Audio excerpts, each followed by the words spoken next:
All welcome back to KTCSE. ഇന്നത്തെ വീഡിയോയിൽ നമ്മൾ നോക്കാൻ പോകുന്നത് നമ്മുടെ ഡേറ്റ ടൈപ്സ് ആൻഡ് വേരിയബിൾസ് എങ്ങനെ ചെയ്യാം, പ്രോഗ്രാമിംഗ് വഴി എങ്ങനെ ചെയ്യാം എന്നൊക്കെയാണ് നോക്കുന്നത്. അപ്പോൾ ഇവിടെ നോക്കിക്കേ, നമ്മൾ ആദ്യം എന്ത് ചെയ്തു, പബ്ലിക് ക്ലാസ് ആപ്പ് എന്ന് പറയുന്ന ഒരു ക്ലാസ് നെയിമോട് കൂടി ഒരു പ്രോഗ്രാം സ്റ്റാർട്ട് ചെയ്തു. Public static void main string arguments കൊടുത്തു. ദെൻ എന്താ, ഞാൻ ഇവിടെ കൊടുത്തേക്കുന്ന ഡേറ്റ ടൈപ്പ് ഏതാ, സ്ട്രിങ് ആണ്. സ്ട്രിങ് എന്ന് പറയുന്ന ഡേറ്റ ടൈപ്പിന്റെ പ്രത്യേകത എന്തുവാ, ഗ്രൂപ്പ് ഓഫ് ക്യാരക്ടർ ഇടാം. സോ ഞാൻ ഇവിടെ അമ്മു എന്ന് പറയുന്ന ഒരു ഗ്രൂപ്പ് ഓഫ് ക്യാരക്ടർ ആണ് കൊടുത്തത്. ഡബിൾ കോട്ട്സ് ഇട്ടിട്ടുണ്ട്. എന്നിട്ട് എന്താ ചെയ്യുന്നത്, ഇവിടെ സെമി കോളൻ ഇടണം അല്ലേ. എന്നിട്ട് ഇവിടെ അമ്മു എന്ന് പറയുന്ന ക്യാരക്ടറിനെ ഹോൾഡ് ചെയ്യാനായിട്ട് ഞാൻ യൂസ് ചെയ്ത വേരിയബിൾ എ ആണ്. ഇപ്പം എക്ക് പകരം എനിക്ക് എന്ത് ചെയ്യാം, ഡോളർ സിമ്പിൾ വെച്ച് സ്റ്റാർട്ട് ചെയ്ത ഒരു വേരിയബിൾ നെയിമും കൊടുക്കാമല്ലോ, ഞാൻ അങ്ങനെയൊക്കെ പറഞ്ഞില്ലേ. അപ്പോൾ തൽക്കാലം $ABC എന്ന് വേണമെങ്കിൽ അതിന് പേര് കൊടുക്കാം അല്ലേ. പക്ഷെ അപ്പോഴിവിടെ എന്ത് വരണം, സിസ്റ്റം ഡോട്ട് ഔട്ട് ഡോട്ട്. ഇപ്പോൾ അമ്മു പ്രിന്റ് ചെയ്ത് കാണിക്കണമെങ്കിൽ ഈ പ്രിന്റ് എല്ലൻ്റെ അകത്ത് നമ്മുടെ അതിൻ്റെ പേര് കൊടുക്കണം. എന്താണ്, $ABC എന്ന പേര് കൊടുത്ത് Ctrl+S അടിച്ച് നമ്മൾ എന്ത് ചെയ്യുക, സേവ് ചെയ്യുക. ഓക്കെ, അപ്പോൾ അത് സേവ് ആയിട്ടുണ്ട്. ഇനി നമുക്കിത് റണ്ണാക്കി നോക്കാവേ. അപ്പോൾ എന്ത് ചെയ്യുക, ഇവിടെ പ്ലേ ബട്ടൺ കൊടുത്തിട്ട് റണ്ണാക്കി നോക്കാം. അപ്പോൾ എന്ത് ഔട്ട്പുട്ട് വരുമെന്ന് നമുക്ക് നോക്കാവേ. അമ്മൂന്ന് ഡിസ്പ്ലേ ചെയ്യുന്നുണ്ടോ ഇല്ലയോ എന്ന് നോക്കാം. കണ്ടോ നിങ്ങളിവിടെ അമ്മു എന്ന് പറഞ്ഞ് ഡിസ്പ്ലേ ചെയ്തത്. ഇനി നമുക്കൊരു കാര്യം ചെയ്യാം, വേറൊരു പേരിട്ട് കൊടുക്കാം. ഇപ്പം നമുക്ക് ഒന്നുകിൽ എന്താ, നമ്മുടെ ഈ ഡോളറിൽ തുടങ്ങാം, അല്ലെങ്കിൽ സ്മോൾ ലെറ്ററിൽ വേരിയബിളിൽ തുടങ്ങാം. അപ്പം $ABC12 ഇങ്ങനെ ഒരു പേര് കൊടുക്കാം. എന്നിട്ട് അപ്പോൾ അതനുസരിച്ച് നമ്മൾ ഇവിടെ അപ്ഡേറ്റ് ചെയ്യണം. എന്താണ് പേര്, $ABC12 അല്ലേ. ഞാൻ പറഞ്ഞു ഡിജിറ്റ്സും എല്ലാത്തിൻ്റെ കോമ്പിനേഷനൊക്കെ ഇടാന്ന്. $ABC12 എന്ന പേര് കൊടുത്തു. ഡോളർ എന്ന പേരെടുത്ത് $ABC12. ഓക്കെ, ദെൻ ഇവിടെ നമുക്കിപ്പം സ്ട്രിങ്ങിന് പകരം ക്യാരക്ടർ ഹോൾഡ് ചെയ്യുന്ന രീതിയിൽ എന്താ ക്യാരക്ടറിന് പറയുന്നത്, CHAR കാർ എന്ന് പറഞ്ഞ് കൊടുക്കാം. അപ്പോൾ ക്യാരക്ടർ ആണെങ്കിൽ എന്തുവാ, സിംഗിൾ ലെറ്ററിനാണ്. അപ്പം നമ്മളവിടെ സിംഗിൾ കോട്ട് മതി. ഇപ്പം ഏതെങ്കിലും ഒരു സിംഗിൾ ലെറ്റർ, ഇപ്പം ഞാൻ A എന്ന് പറയുന്ന ഒരു സിംഗിൾ ലെറ്റർ എനിക്ക് പ്രിൻറ്റ് ചെയ്ത് കാണിക്കണം. ആ രീതിയിലാക്കാം കേട്ടോ. ഓക്കെ, ഇവിടെ ഡോളറാണ്, ആംബസെൻ്റ് അല്ല, ഡോളർ. ഓക്കെ, ഇപ്പോൾ നമുക്കത് ഒന്ന് പ്രിൻറ്റ് ചെയ്ത് നോക്കാം. Ctrl+S അടിച്ച് സേവ് ചെയ്തിട്ട് നമുക്ക് അതൊന്ന് പ്രിൻറ്റ് ചെയ്ത് നോക്കാം. അപ്പോൾ ഇങ്ങനെ പ്രിൻറ്റ് ചെയ്യാം. റണ്ണിൽ സ്റ്റാർട്ട് ഡീബഗ്ഗിങ് കൊടുത്തിട്ട് നമുക്ക് ഒന്നുകിൽ ഈ പ്ലേ ബട്ടൺ നിൽക്കാം, അല്ലെങ്കിൽ മറ്റതും ക്ലിക്ക് ചെയ്യാം. ഓക്കെ, ഇത് നമുക്കൊന്ന് പ്രിൻറ്റ് ചെയ്ത് നോക്കാം. ഇപ്പം വരുവേ ഔട്ട്പുട്ട്. കണ്ടോ, A എന്ന് പറയുന്ന ഔട്ട്പുട്ട് ഇവിടെ വന്നില്ലേ. കണ്ടോ നിങ്ങളിവിടെ അമ്മു എന്ന് പറഞ്ഞ് ഡിസ്പ്ലേ ചെയ്തത്. ഇനി നമുക്കൊരു കാര്യം ചെയ്യാം, വേറൊരു പേരിട്ട് കൊടുക്കാം. ഇപ്പം നമുക്ക് ഒന്നുകിൽ എന്താ, നമ്മുടെ ഈ ഡോളറിൽ തുടങ്ങാം, അല്ലെങ്കിൽ സ്മോൾ ലെറ്ററിൽ വേരിയബിളിൽ തുടങ്ങാം. അപ്പം $ABC12 ഇങ്ങനെ ഒരു പേര് കൊടുക്കാം.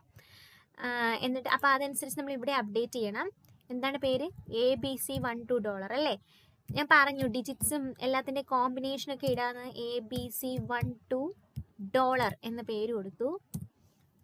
ഡോളർ എന്ന പേരെടുത്ത് $ABC12. ഓക്കെ, ദെൻ ഇവിടെ നമുക്കിപ്പം സ്ട്രിങ്ങിന് പകരം ക്യാരക്ടർ ഹോൾഡ് ചെയ്യുന്ന രീതിയിൽ എന്താ ക്യാരക്ടറിന് പറയുന്നത്, CHAR കാർ എന്ന് പറഞ്ഞ് കൊടുക്കാം. അപ്പോൾ ക്യാരക്ടർ ആണെങ്കിൽ എന്തുവാ, സിംഗിൾ ലെറ്ററിനാണ്. അപ്പം നമ്മളവിടെ സിംഗിൾ കോട്ട് മതി. ഇപ്പം ഏതെങ്കിലും ഒരു സിംഗിൾ ലെറ്റർ, ഇപ്പം ഞാൻ A എന്ന് പറയുന്ന ഒരു സിംഗിൾ ലെറ്റർ എനിക്ക് പ്രിൻറ്റ് ചെയ്ത് കാണിക്കണം. ആ രീതിയിലാക്കാം കേട്ടോ. ഓക്കെ, ഇവിടെ ഡോളറാണ്, ആംബസെൻ്റ് അല്ല, ഡോളർ. ഓക്കെ, ഇപ്പോൾ നമുക്കത് ഒന്ന് പ്രിൻറ്റ് ചെയ്ത് നോക്കാം. Ctrl+S അടിച്ച് സേവ് ചെയ്തിട്ട് നമുക്ക് അതൊന്ന് പ്രിൻറ്റ് ചെയ്ത് നോക്കാം. അപ്പോൾ ഇങ്ങനെ പ്രിൻറ്റ് ചെയ്യാം. റണ്ണിൽ സ്റ്റാർട്ട് ഡീബഗ്ഗിങ് കൊടുത്തിട്ട് നമുക്ക് ഒന്നുകിൽ ഈ പ്ലേ ബട്ടൺ നിൽക്കാം, അല്ലെങ്കിൽ മറ്റതും ക്ലിക്ക് ചെയ്യാം. ഓക്കെ, ഇത് നമുക്കൊന്ന് പ്രിൻറ്റ് ചെയ്ത് നോക്കാം. ഇപ്പം വരുവേ ഔട്ട്പുട്ട്. കണ്ടോ, A എന്ന് പറയുന്ന ഔട്ട്പുട്ട് ഇവിടെ വന്നില്ലേ. ഇനി നമുക്കൊന്ന് ഡബിൾ യൂസ് ചെയ്തിട്ട് ചെയ്യാം. അപ്പോൾ ഡബിൾ എന്ന് പറഞ്ഞാൽ എന്തുവാണ്, നമ്മുടെ 6 ഡിജിറ്റിന് ശേഷം നമ്മൾ എന്തുവാ, 6 ഡിജിറ്റിന് ശേഷമുള്ള ഫ്ലോട്ട് വാല്യൂസ് ഒക്കെയാണ്. അതായത് പോയിന്റിന് ശേഷം 6ൽ കൂടുതൽ ഡിജിറ്റ് ഉണ്ടെങ്കിലാണ് നമ്മൾ ഡബിൾ യൂസ് ചെയ്യുന്നത്. പിന്നെ 45.3636367 എന്ന് പറയുന്നൊരു നമ്പർ. ഓക്കെ, അപ്പോൾ system dot out dot print നമുക്കിത് നോക്കാം. സേവ് ചെയ്തു. റണ്ണിൽ സ്റ്റാർട്ട് ഡീബഗ്ഗിങ് കൊടുക്കുക. അപ്പോൾ ഇത് റണ്ണായിട്ട് വരും. അപ്പം നമുക്ക് ഔട്ട്പുട്ട് എന്ത് കിട്ടുമെന്ന് നോക്കാം. കണ്ടോ, ആ ഔട്ട്പുട്ട് വാല്യൂ കിട്ടിയല്ലോ. ഇനി നമുക്കിത് ഫ്ലോട്ട് ആക്കി കൊടുത്ത് നോക്കാം. അപ്പോൾ ഫ്ലോട്ട് നോക്കാവേ, FLOAT ഫ്ലോട്ട്. ഇപ്പോൾ ഫ്ലോട്ട് ആണെങ്കിലുള്ള കാര്യം എന്തുവാ പറഞ്ഞേ, 6 ഡിജിറ്റ് കൂടുതലാണെങ്കിൽ ഫ്ലോട്ട് വരത്തില്ല അല്ലേ. ഇപ്പം ഇവിടെ 6 ഡിജിറ്റ് കൂടുതലുള്ളതുകൊണ്ടാണ് അവിടെ എറർ കാണിക്കുന്നത്. അപ്പം നമ്മൾ ഒരെണ്ണം കുറച്ച് കൊടുത്താൽ മതി, അപ്പം എറർ മാറും, ഫ്ലോട്ട്.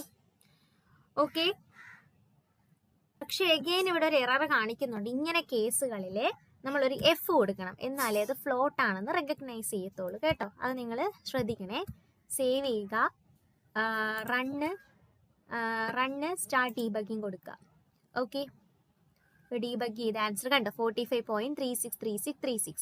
ഇനി നമുക്ക് തൽക്കാലത്തേക്കൊന്ന് ബൈറ്റ് കൊടുത്തു നോക്കാം. നമ്മൾ പഠിച്ചത് ബൈറ്റ് ഇല്ലേ. അപ്പം ബൈറ്റ് എന്ന് പറയുന്നത് എന്തുവാണ്, -128 തൊട്ട് +128 വരെയുള്ള നമ്പറാണ്. അപ്പോൾ എഫ് മാറ്റിക്കഴിഞ്ഞാൽ ഐഡൻറ്റിഫൈ ചെയ്യും. കാര്യം എന്തുവാ, -128 തൊട്ട് +120. പക്ഷേ പറ്റത്തില്ല, ഡെസിമൽ അല്ലേ. അപ്പോൾ 45 ആണെങ്കിൽ ഐഡൻറ്റിഫൈ ചെയ്യും, സീനൊന്നുമില്ല. ഓക്കെ, അപ്പം നമുക്കൊന്ന് റൺ ചെയ്ത് നോക്കാം. Start debugging. കണ്ടോ 45 ഇവിടെ വന്നത് കണ്ടല്ലോ ടെർമിനലില്. ഇനി സപ്പോസ് ഇത് ഞാനൊരു ഇത് ഇങ്ങനെ ഒരു വലിയ നമ്പർ ആണെന്ന് വിചാരിച്ചോ.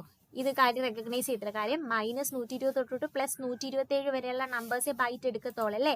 അപ്പം നമ്മളിവിടെ എന്ത് മാറ്റി കൊടുക്കണം, ഡേറ്റ ടൈപ്പ് ഇൻറ്റ് ഇട്ട് കൊടുക്കാം നമുക്ക്. ഓക്കെ, ഇൻറ്റ് ഇട്ട് കൊടുത്തിട്ട് സേവ് ചെയ്തിട്ട് റണ്ണിൽ സ്റ്റാർട്ട് ഡീബഗ്ഗിങ് കൊടുത്തു നോക്കാം.